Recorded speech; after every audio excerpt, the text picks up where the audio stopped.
Every child in India opens their textbook to the same word. We, the people of India. But for many, those words never left the page. But in Rajasthan's Dholpur district, transformation began with a different question. What if the constitution was not just taught but lived? When Mr. Nivritti Avhad, IAS, took charge as CEO, Zilla Parishad Dholpur, he identified two parallel challenges: limited learning infrastructure and low civic engagement among students. That vision became the Chandra Jyoti Abhiyan and the Digital Samvidhan Ghar program. कि अपना बच्चा जो school में पढ़ रहा है, जो किताब से पढ़ रहा है, उसका किताब का पहला पन्ना है संविधान के बारे में बताता है। और मुझे लगता है कि लास्ट लाइन वही है, संविधान देश का आत्मा है, तो आत्मा फील करने में टाइम ज़रूर लगेगा, पर छोटा छोटा बदलाव ग्राउंड पे ज़रूर दिख रहा है। और आपने ये अभी जो डिजिटल संविधान घर देखा है, उसी का ही प्रतीक है।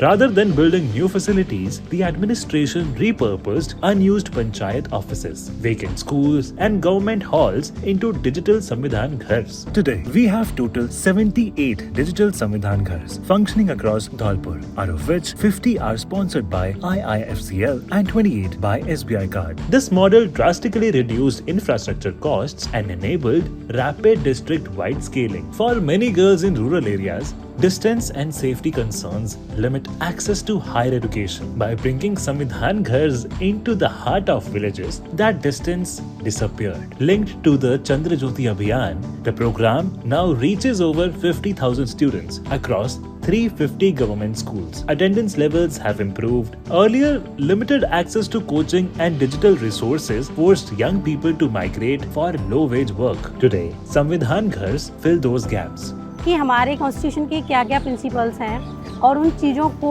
वो अपने जीवन में उतारें कि हमारे क्या अधिकार हैं, किस तरीके से हमारे देश की जो प्रस्ताली हम 76 ईयर्स से वो कंटिन्यू है, तो हमारे स्कूल के बच्चे उसको पढ़ भी रहे हैं, समझ रहे हैं। Opportunity no longer requires leaving the village. More than 700 teachers have been trained to deliver leadership and civic learning. As students succeed and participate in Bal Sansats and district forums, this decentralized government model ensures sustainability, shifting responsibility from administration to community. It transforms government infrastructure into community assets, building systems that outlast individual officers.